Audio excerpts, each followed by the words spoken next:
Hi, welcome everybody. So we're going to start, and Sandy, I'm going to turn it over to you to welcome everybody. Hi. Hello, everyone. So my name is Sandy Naranjo. I am the California Organizing Manager for Mothers Out Front. Mothers Out Front, we are a national organization dedicated to mobilizing moms and grandmas in the climate justice movement. So I'm really glad that you're here today. For this webinar, what we're going to be talking about is exactly of why, as moms, we decided to come into the movement. So, but before we do that, I want to go over some Zoom rules and tips. So, can you share the screen? Thank you. Perfect. Okay, so so the best practice for Zoom calls, we're gonna, we want to have good quality and we want to minimize the background noise. So you will be muted. You have different options to view. You can have gallery view if you'd like to see everyone, or speaker view so you can just see the presenters, and definitely using the chat box for the Q&A at the end.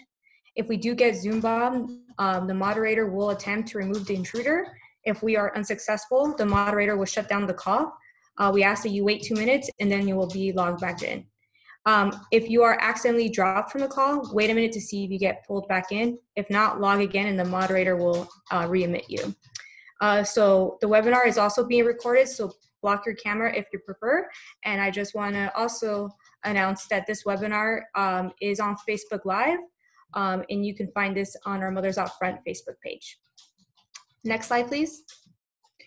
So as I mentioned, as an organization, we are dedicated and mobilizing for a livable climate for our children and our future generations. So we, as mothers, we were appalled by what dirty diesel buses do for our children's health. So as we do know from the research, is that children on diesel school buses are exposed to 5 to 15 times more air toxins than the rest of the population. 24 million children travel on 454,000 school buses nationwide. 4 billion miles each year, 3 billion hours on these buses. About 90% of these buses run on diesel fuel, annually emitting 3,000 tons of cancer-causing soot and 95,000 tons of smog-causing compounds. Diesel exhaust contains 40 chemicals that are classified as hazardous air pollutants under the Clean Air Act. Particulate matter, nitrogen oxide, and volatile organic compounds will pose health risks ranging from asthma to heart attacks, strokes, and cancer. Next slide, please. So as we see for electric school buses, electric bus saves $25,000 in annual fuel costs, 19 cents per mile to operate versus diesel buses operate 82 cents a mile. Low maintenance costs, up to 70% than diesel. Diesel buses break down fast and are more costly to repair. Predictable charging fees cut fuel costs by approximately 80%. And electric school buses have the potential to create energy storage options for utilities through vehicle to grid technology, which will help states reduce emissions and will position school districts for possible future additional revenue from their utility. So as moms, we saw the problem, we know the solution, and now we're living in the time of COVID-19.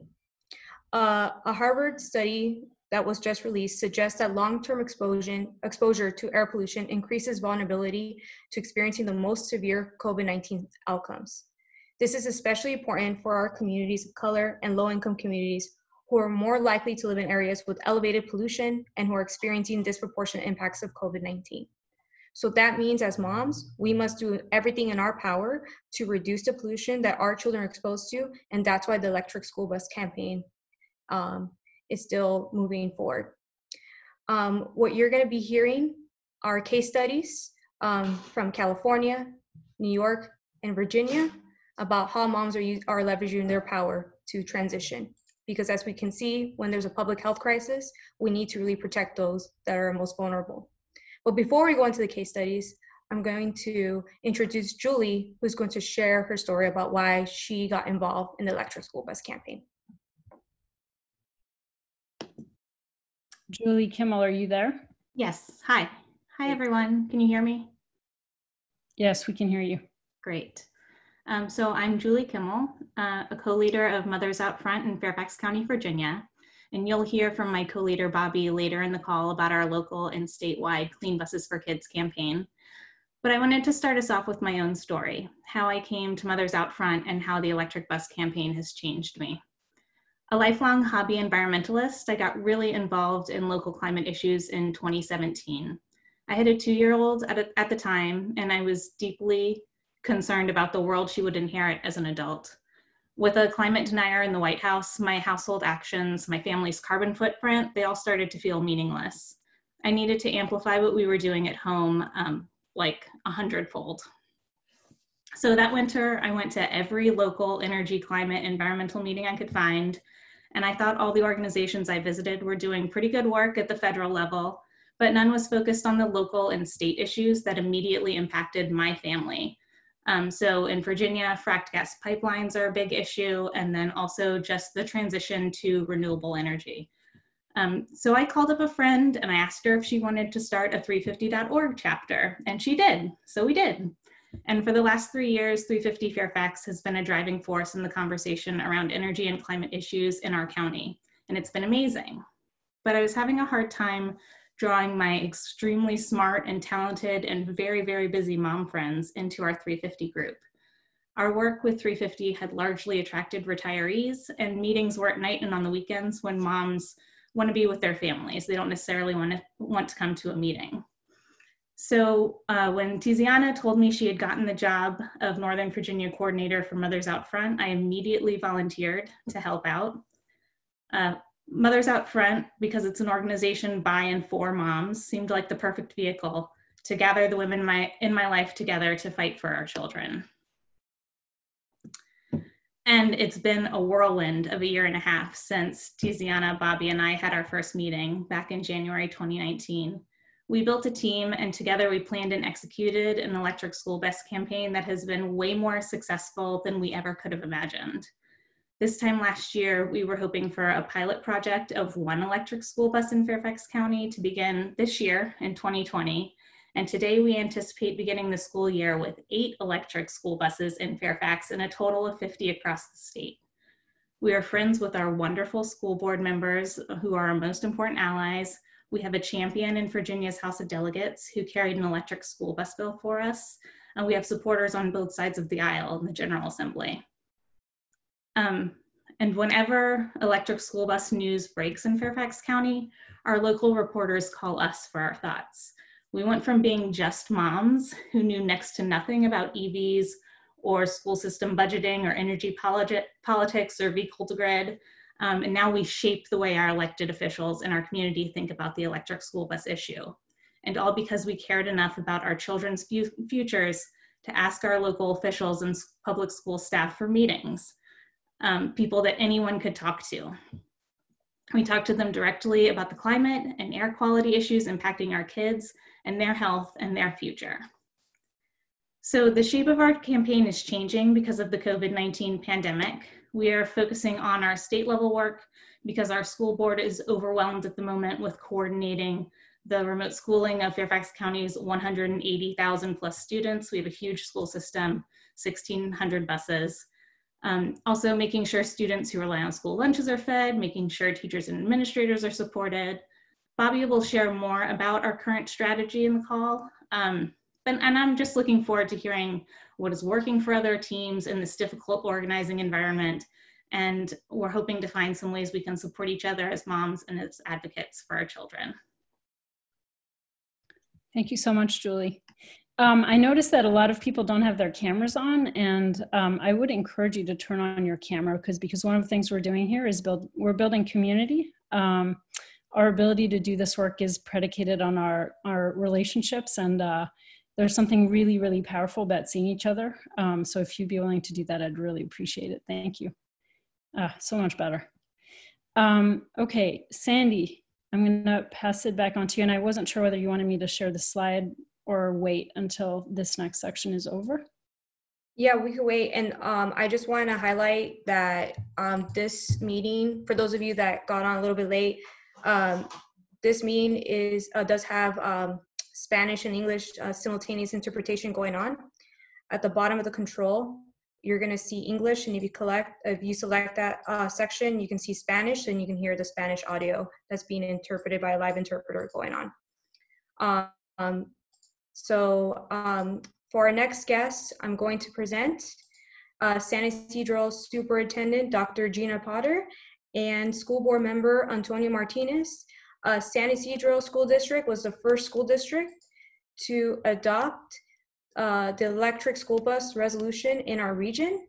And so they are setting the example for other school districts to make the commitment to not only protect children's health, but protect the planet and advocating for good jobs. So I'm going to invite here Dr. Potter and School Board Member Antonio Martinez. Well, thank you, Sandy. You know, when we were passing the resolution, I never thought it'd be on this national webinar. We never thought we would be where we're at today. But I just want to give a very special thank you to Mothers Out Front and Sandy for organizing this webinar. It means a lot. I think from my end, and I'm going to pass it to Dr. Potter very soon, but I just want to say that obviously as a school district and as a community, as a border community, we're very honored to be the first school district to pass such a resolution. Growing up in San Isidro, I know that many of my friends growing up have respiratory issues. A lot of it has to do also being a border town. The border wait time, San Isidro is the world's busiest border, I guess, when people cross the border. So it's a lot of traffic, a lot of idling cars. So being part of a solution that not only addresses that, but also attempts to, you know, little by little bit resolve our our issues of air. For me, it's quite an honor. And I have to say that there are other organizations that are doing good things here in San Isidro. Casa Familiar, for example, is another organization. They've committed to putting air monitors, which actually some of our schools are sites to the air monitors. In fact, my home was a site of one of the air monitors, simply to collect data. And you know, an unspoken truth in our community is that we all know that there's pollution. That's without a doubt, but we have to have data to prove it, obviously. So I just want to also applaud Casa Familiar for setting that example to collect that data so we can, you know, prove the unknown truth that you know, pollution exists here in San Isidro. But from our end in the school district, I just want to give a very special thank you to Dr. Gina Potter and our transportation director, Paolo Acevedo, who, you know, obviously when I talked to Dr. Potter about the idea of a resolution, you know, she made it happen.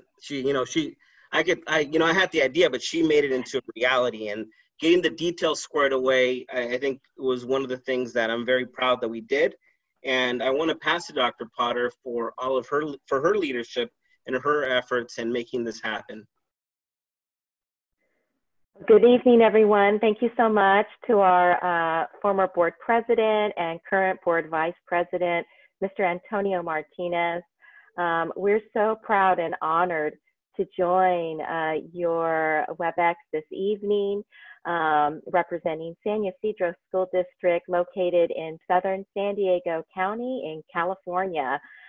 We can see the beautiful ocean from our schools, and we certainly appreciate the partnership with Mothers Out Front and Sandy Naranjo for joining our district.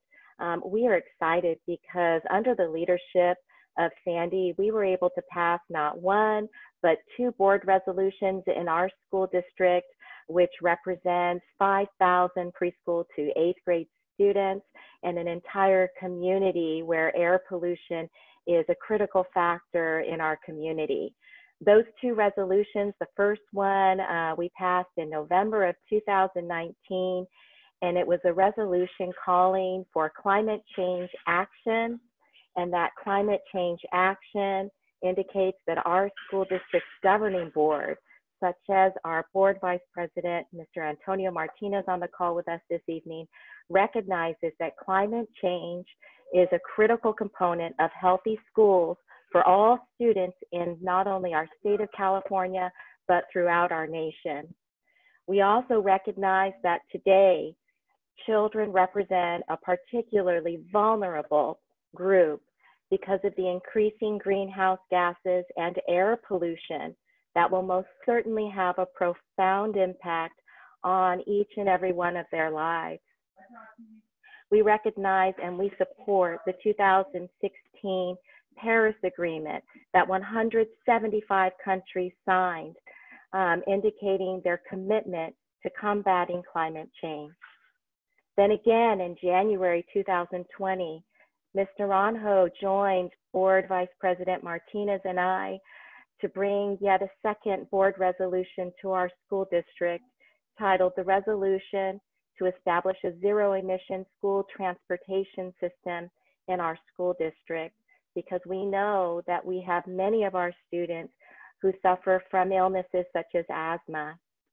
This particular board resolution provides to our school district the opportunity to protect the health and welfare of our school children while simultaneously advancing California's climate goals. We thank Mothers Out Front for your commitment to partner with our school district, not only on the resolutions, but in securing funding for electric school buses for our children within our community. Thank you so very much, Mothers Out Front. Thank you, Dr. Potter. Sandy, you want, you're up, so I'm gonna share your slide. Yeah, so we're gonna hear from, we're gonna hear now from case studies. So we're gonna hear about the amazing work that's happening in San Isidro, California. And then we will hear from a team in Westchester County, New York. And then we'll hear from another team in Fairfax, Virginia. And then we'll have a chance to, once we've heard those 3 case studies, which will take about a half hour, we'll have a chance for you all to ask questions and to have a discussion. So Sandy, take it away. Here, let me share my screen. Yeah, so actually I'm gonna have Jacqueline, she will be presenting on this. So Jacqueline. Hi everyone, is everyone able to hear me clearly? Yes. Good, awesome, really great to be here. So if we can go to the next slide. Yeah, that one's perfect, thank you. So here what we're looking at is a tool developed by the California EPA, which measures cumulative impacts of communities disproportionately impacted by toxic pollution. That is kind of a mouthful for me to say and to honestly comprehend. Growing up, I didn't have access to this data. What I did have was lived experiences that follow up these findings, that communities ranked within the top 30% are considered disadvantaged. What you can't see from this model up close and personal is that these red landscapes, those are the battlefields for environmental justice work that has been advocating long before my time for health and wellness for folks who have been marginalized due to the occupation of industry / corporations in our neighborhood. The green area directly across from the bay is Coronado Island. That is an oasis, if you will, in a greenhouse gas desert. It is extremely wealthy, extremely beautiful, precious. You can swim in the water there. They have access to their waterfront. In Logan Heights and National City, that red area, we do not have access to our waterfront as it is occupied. This has been a long fight for us to have our birthright, which we know to be able to have long and happy, healthy lives and to not be collateral damage within industry. If we can go to the next slide, please. So here we're seeing a theme. If you can tell from the previous slide, these are the same communities that are coming up. yet again, we are experiencing a loss at a disproportion compared to our counterparts, except this time the loss is because of our economic recession caused by COVID-19.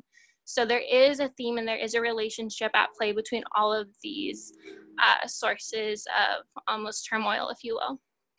Can we go to the next slide?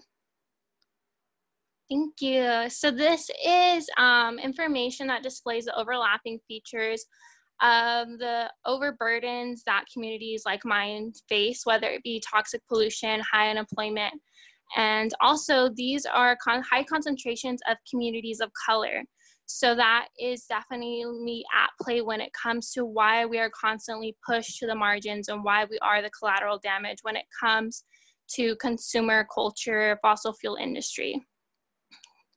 Next slide, please. Thank you. So this is really, when we talk about the impacts of toxicity and pollution, this is a really great display. So we're looking at the local asthma rates diagnosed in emergency rooms. This isn't at like your standard follow-up checkup. This isn't at like you're going back to school. These are emergency rooms. Maybe it's your baby not being able to breathe in the middle of the night, and so you're storming in for help. And I really want to say this is almost, I wouldn't say the whole picture, because this isn't looking at members of our community who are seeking healthcare perhaps in Tijuana or where medical costs are more affordable. So there's a large chunk of our community that is missing from several of these sources of data, including the unemployment. That's not counting our brothers and sisters who were undocumented and aren't working, or folks who were working underneath the table and no longer have a source of employment.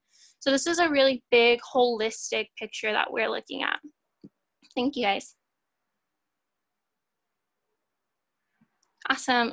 So this is something that is really disheartening to me to hear, because again, I don't know this data. I just had lived experiences, but growing up by the freeway and being around the constant pollution, whether it be noise pollution, greenhouse gas emissions, to know that on the road transportation is the largest majority of a pollution source is kind of scary to know that there's really no getting away from it, knowing how rampant the freeway system runs through our backyards in the South Bay and Southeast San Diego.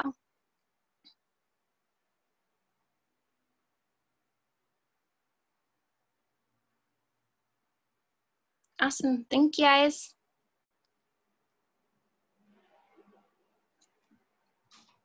And Vanessa, can you go back one more slide? Thank you.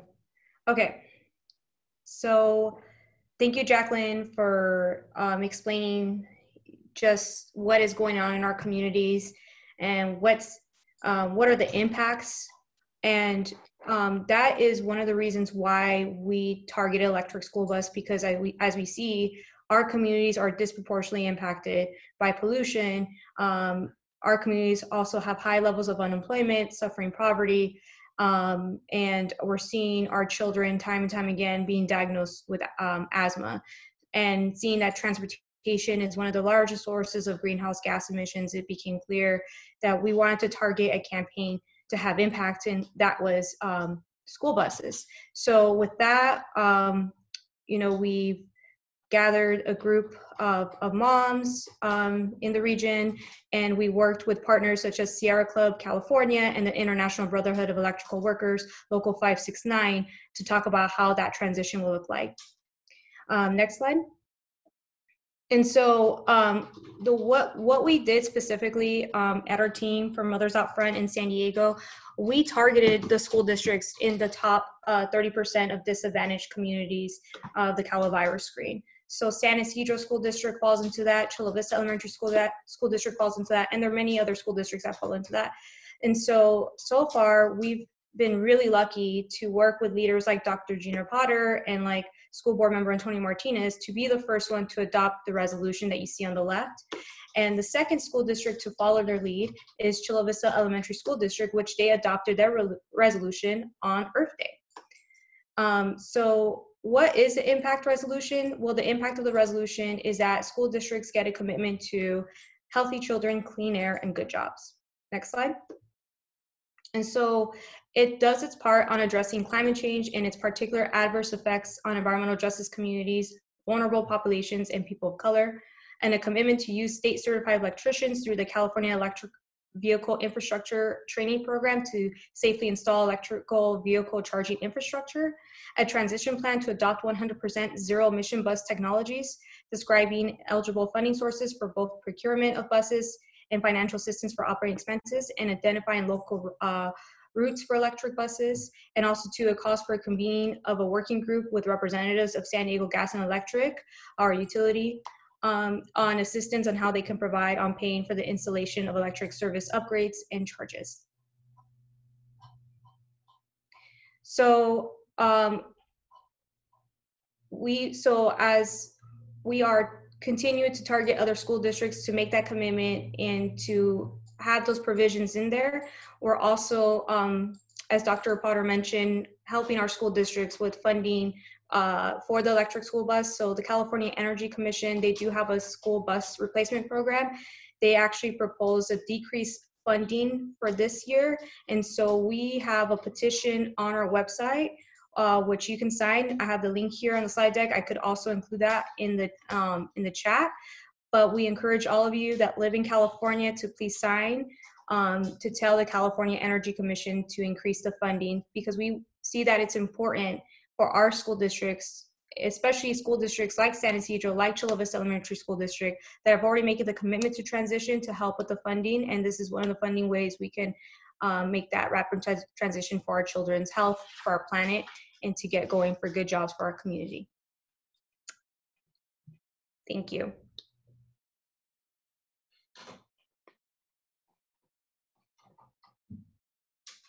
Thank you so much, Sandy. That was wonderful. And I think one of the things that's really amazing about the work that you all have been doing in California is the alliance that you've built with labor and thinking about what can be done, right? It's not just about the school boards, and it's really about providing green jobs. And at this time when we're seeing a lot of stimulus money go into states and we're thinking about what kind of economy we need to build for justice, I think this is a real model. So now we're going to be hearing from Sarah Smiley and Amy Albenda Hill in Westchester County, New York. Hey, hi everybody. Hang on. I'm Amy. Sarah and I will be sharing with you about our electric school bus campaign in the Westchester River towns. We're located about 45 minutes north of New York City. So to start off is just about how it all began. How did we get started? We didn't have some big exciting story that led us to this. It was that Mothers Out Front had been presenting the idea about the benefits of advocating for electric school buses. And we were finding that between the health benefits and the environmental benefits, that it was a real win-win, and that we were really finding that there was interest in our volunteers and in the community. And this was happening at around the same time that the Volkswagen settlement money was becoming available. So we were really hoping that that could help us out with the financial component. Next slide, please. So what our goal was to get a commitment from the school district to, as they were phasing out their old diesel buses, that we can get them to replace them with electric buses. And we were hoping to finance that using the pay-as-you-save model, which works with the utility company to work out a long-term financing plan. So we had to start by building a strong relationship with the school administration, and we were really hoping that we can be seen as an asset to them, where we can provide information and resources and help them to problem solve their concerns. So before we can really do any of that, we had to build our mom power. So we had monthly meetings, and then as things were starting to progress, we increased that to twice a month. And Mothers Out Front had created these really awesome Mother's Day postcards that had a great image on it, and had a place for putting volunteers' contact information in the back. So we used that as a way to just get the conversation going in our community and gathering contact information. We participated in several tabling events, like at farmers markets, at school events. We hosted house parties, and we created social media pages and tried to spread the word that way. So an area that we had to put a lot of work into was trying to build allies and gather resources. So we started out with using the resources that Mothers Out Front provided, and coming for a volunteer like me who had no environmental background and no real understanding of electric vehicles, Mothers Out Front was a huge resource to explaining why this was such an important area and how to go about the process of gaining support in our community. And they linked us up with Clean Energy Works, and a nonprofit that they partner with that is really the technical expert and the financing component, which was, you know, one of the more complicated and challenging components of the electric school buses. We also reached out to the state about funding available and resources through them, and just other local environmental organizations that had similar goals to us. The boxes on the bottom that are in blue, those were the more challenging areas. Those were the decision makers that we were hoping that we could influence. So we started with the school district, and you know, that started off slowly with trying to build a relationship with them and work on some other environmental initiatives that were smaller, but where we can really develop a relationship and gain some trust there. As we were finding that the school district was showing interest in electric school buses, but they were very concerned about the financial piece, we also connected with our state assembly member.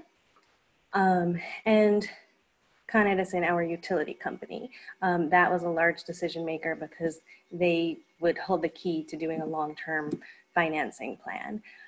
Initially, Con Edison, our utility company, did not seem very interested, but as we were gaining mom power and connections with the school system and our assembly member, they were starting to come to the table more. So here we are with our meeting at the assembly, with the assembly member. So we had met him at one of our tabling events, and then we were able to schedule a meeting, and we brought several members from our team. I think we had 5 or 6 of us there. And I think that really helped to show that there was strong support in the community for this, and that we were very dedicated to trying to make this happen. So at that meeting, the direct outcome was that he offered to help us with the funding for electric school buses if we can show that there was wider support in other districts in the area. So Sarah is going to continue now and share more about our presentation to the school board and next steps and lessons learned from our experience. Thanks, Amy. So in addition to building those relationships with decision makers and building our mom power and doing a lot of the behind the scenes work to try and get those policy discussions going, we knew we also had to make a more public show of support to move this forward and to get it officially on the record of the school board that this is something the community wanted. So we presented to our school board during a public comment period. 2 of us spoke, and there were about 10 of us there to show support, many of us wearing Mothers Out Front t-shirts.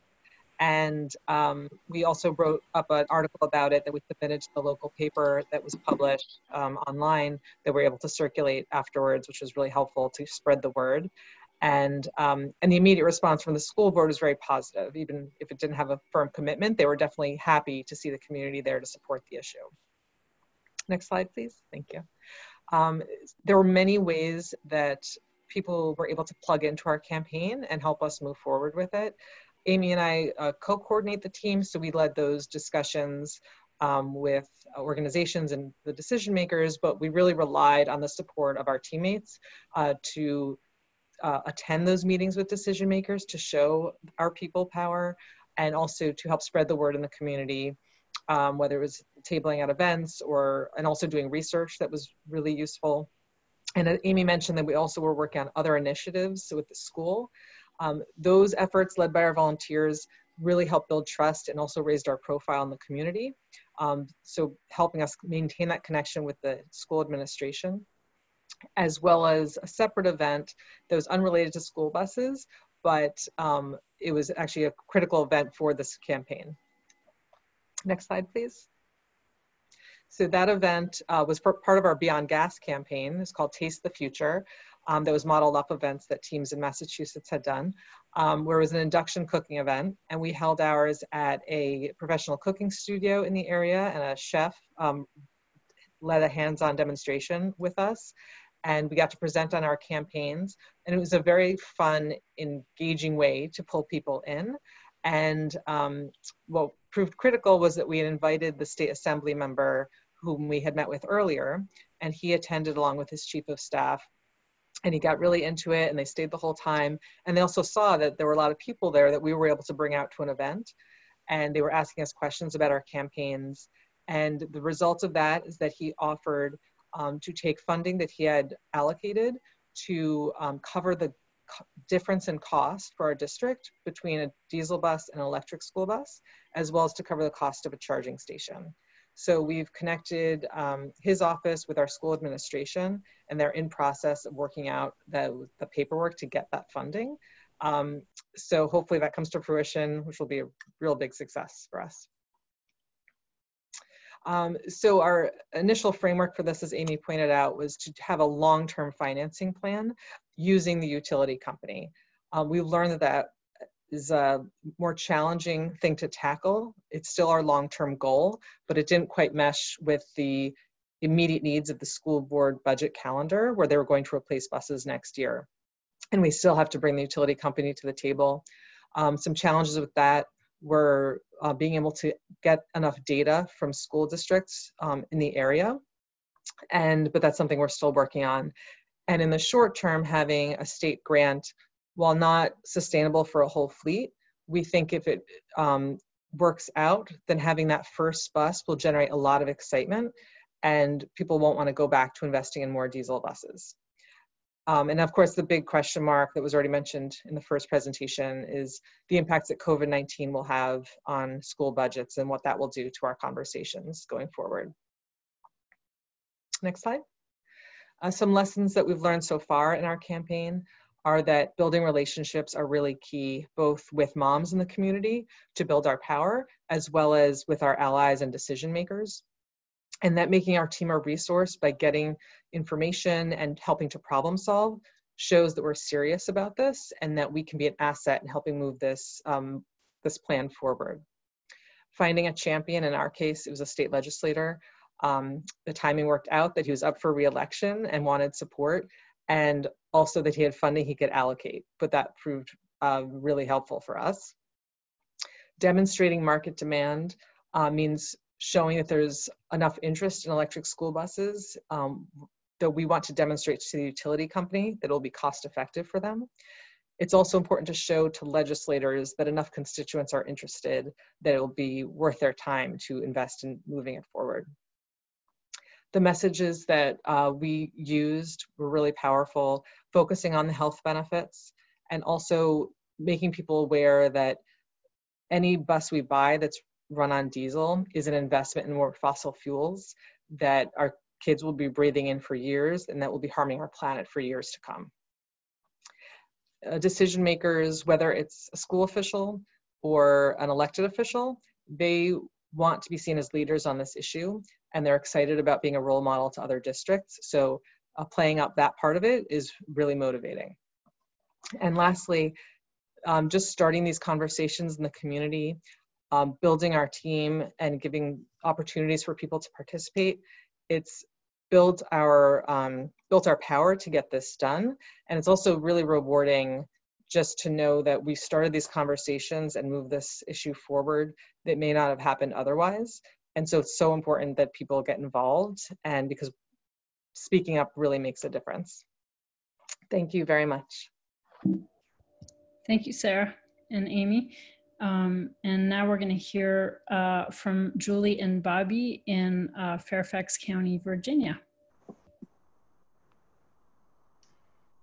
Hi, everybody. So I'm Bobby, and we didn't plan it that Julie would chime in, but you can feel free to, Julie. So I'll just get started. So we are the co-coordinators from the Fairfax Mothers Out Front community group. And as Julie mentioned in her story in the beginning, a lot happened for us in the past year or so. And we learned a ton from dealing with our utility and by shepherding a bill through our state legislature. So our utility was kind of ready to take part in this already. So we didn't have the challenges that New York had of bringing them to the table. For us, it was more an issue of kind of dealing with them once they were ready to come to the table. So in the next slide, please, after this one. So in Fairfax County, we have the second largest fleet of school buses in the country. So we really were motivated to do something about switching over to electric, because we just felt like it would make a huge impact and it would also motivate other school districts. So early on, in the next slide, you can see there's a timeline. Early on, we decided we were just going to meet with the utility and just see where they were at with this idea. And it turned out that they were already planning a pilot project. So that was exciting. When we met with them, they were like, you know, we're going to announce the details very soon. We think you're going to love this. And so we knew their announcement was coming in about 3 weeks.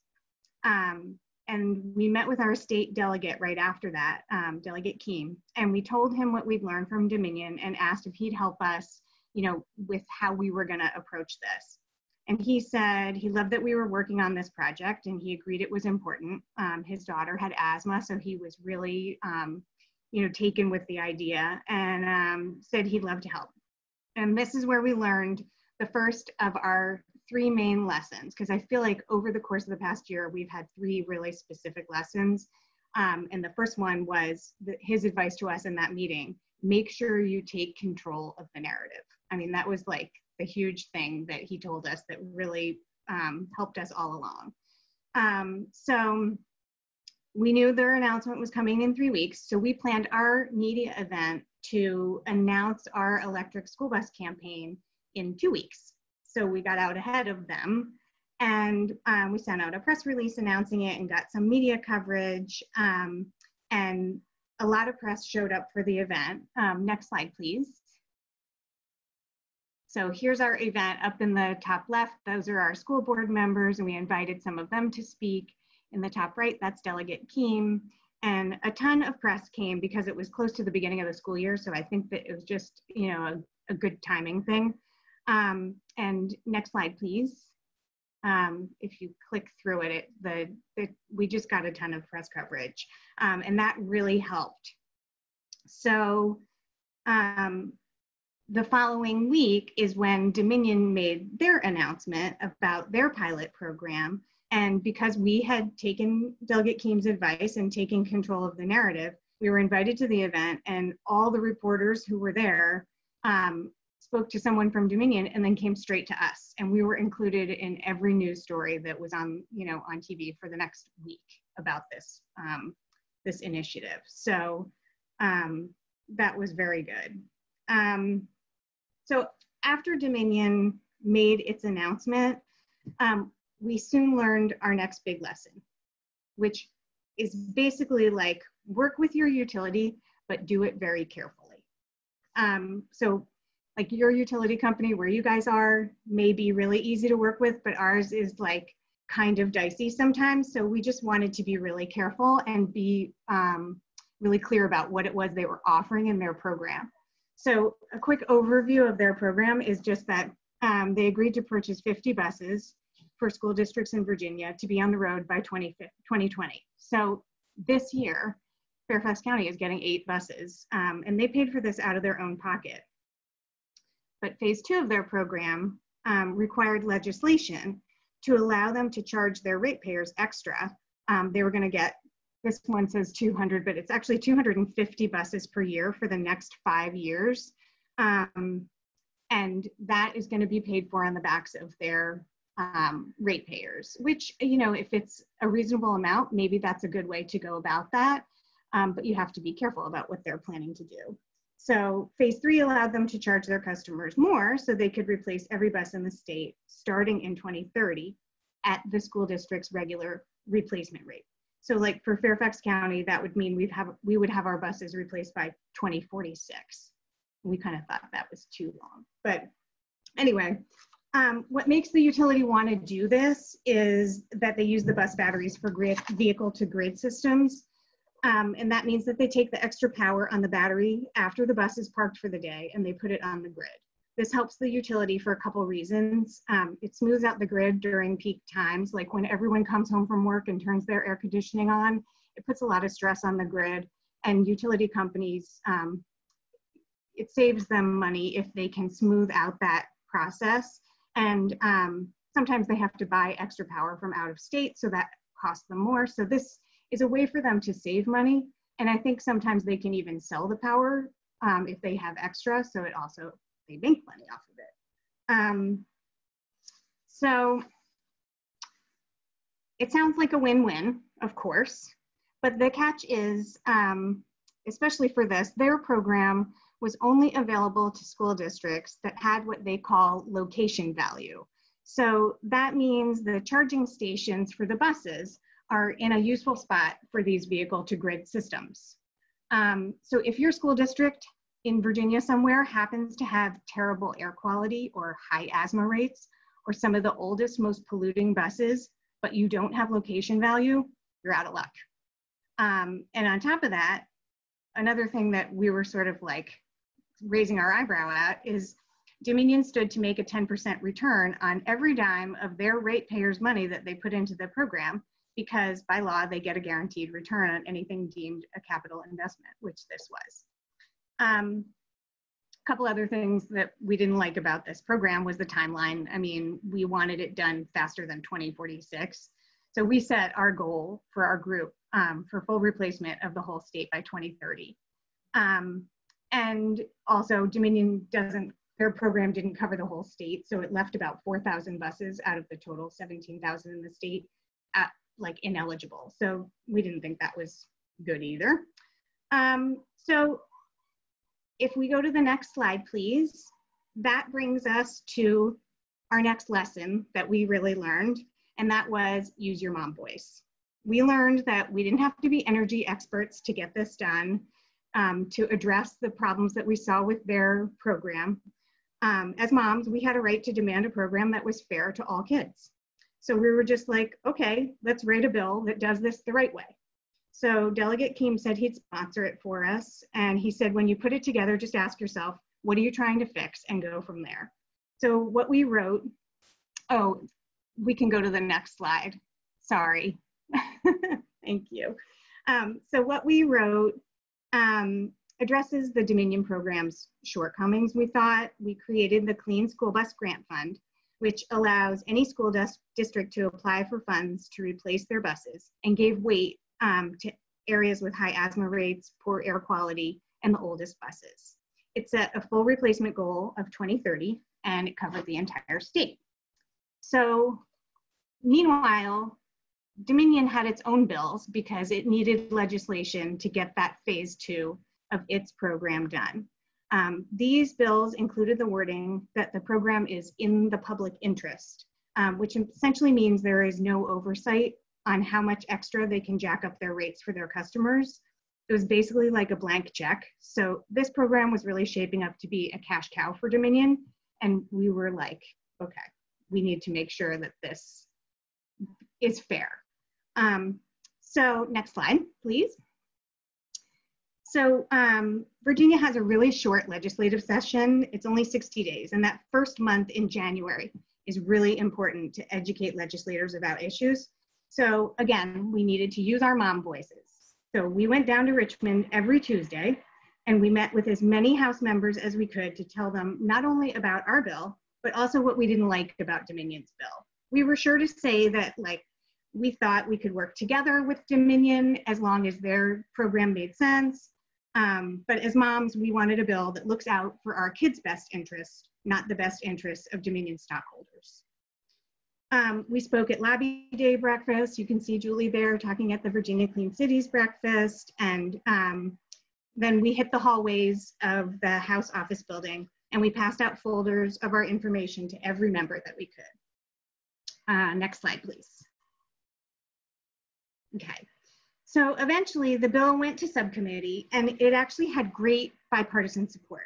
We went down and testified next to Delegate Keem. That's my daughter there testifying right with me.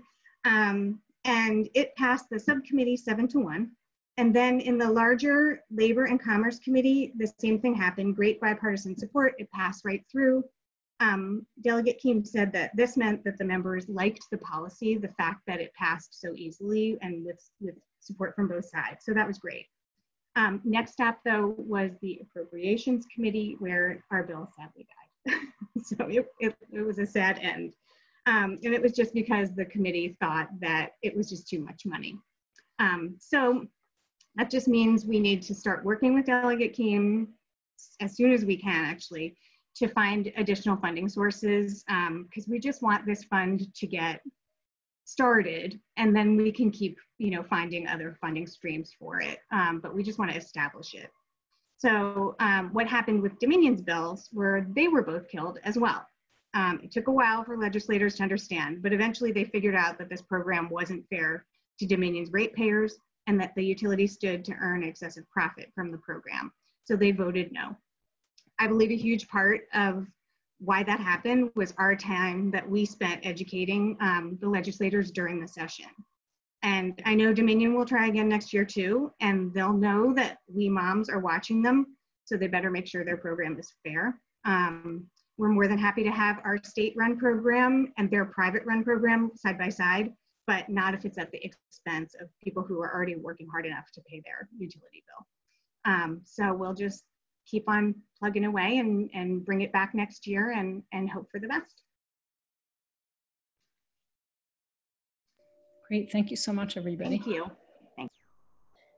So yeah, what I love about those three stories is really the vision, for why we're doing this, what we can accomplish, as told by Jackie and Sandy in California, how you build that mom power and how critical that is, and that whole idea that you don't need to be experts, and that when we do come together and show up in the halls of power and demand what we want, we usually get it. And the connection between sort of the local work and that statewide impact. So now we're going to take some questions. And I just want to point out that these three campaigns started only a year ago. So imagine, now that, thank you for the pioneers that have been working on this, and we have many other teams. I know there's one in Massachusetts starting up, and we have several in New York State and other places.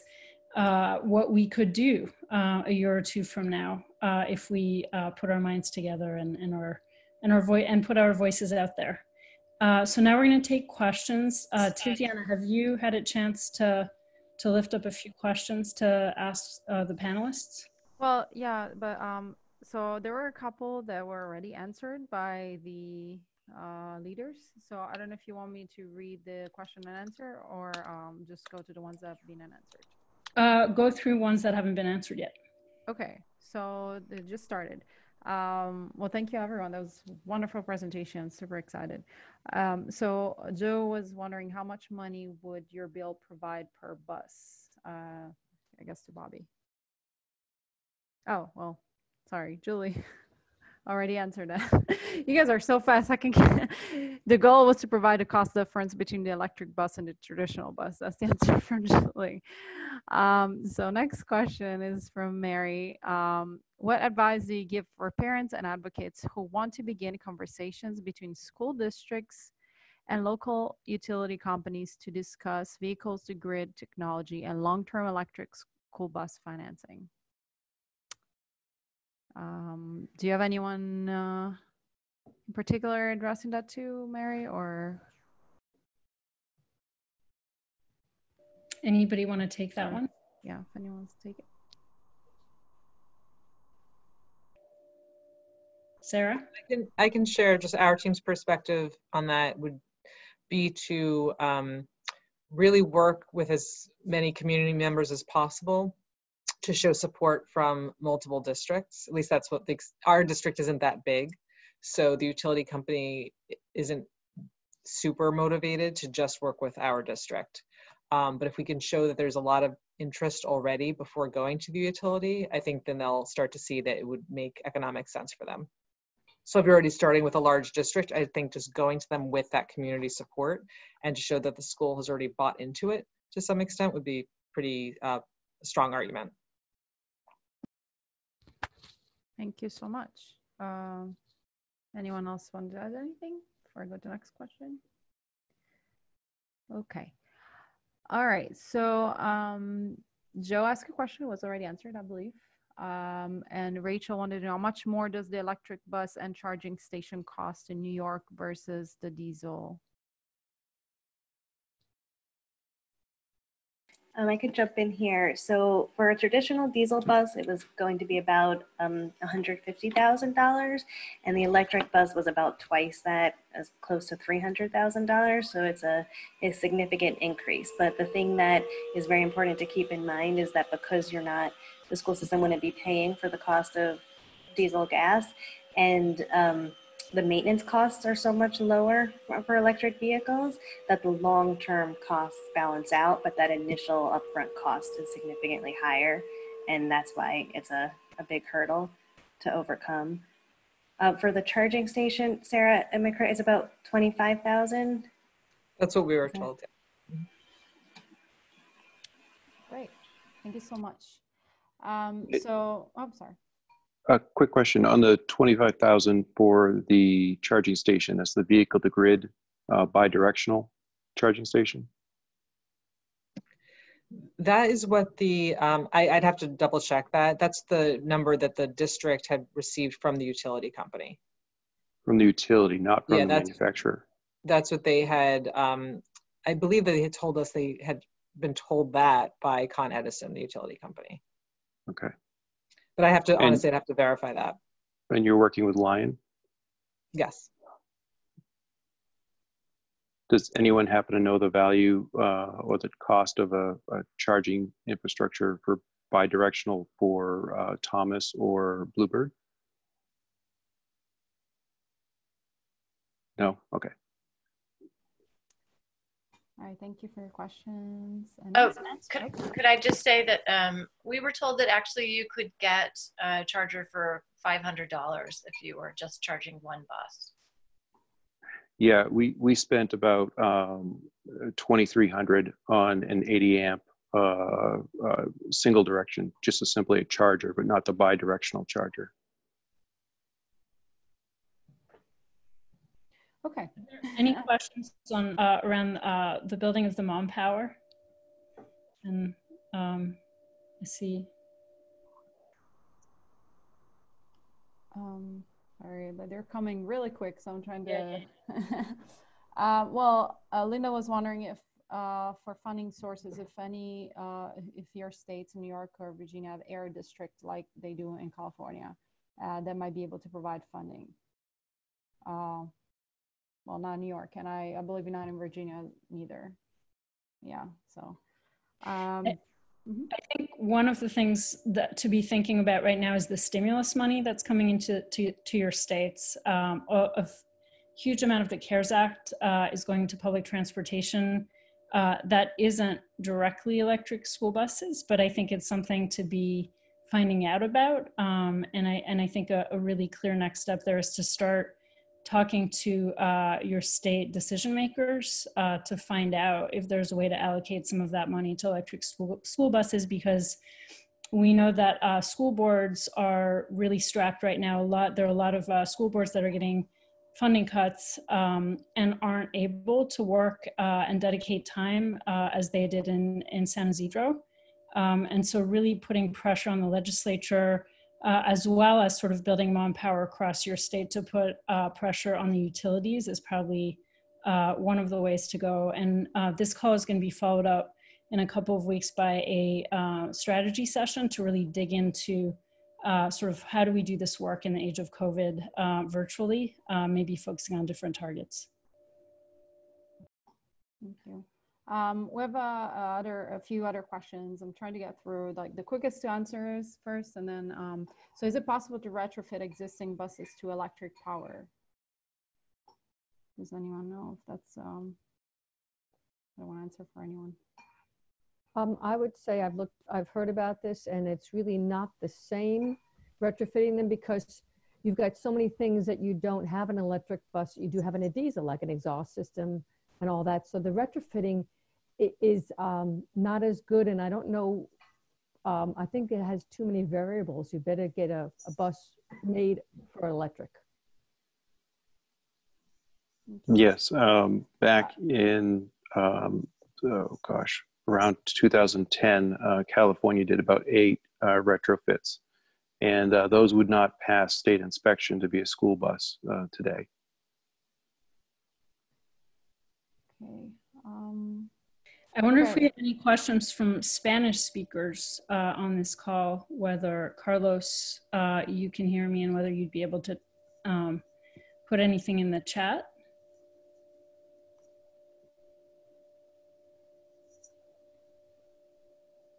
Okay. There was a question, well, it was answered for Virginia, as far as are you all meeting as usual during the pandemic? Any tips on keeping people engaged? And I know Julie answered for the Virginia team, for Fairfax team. I don't know if anyone wanted to add anything for the others.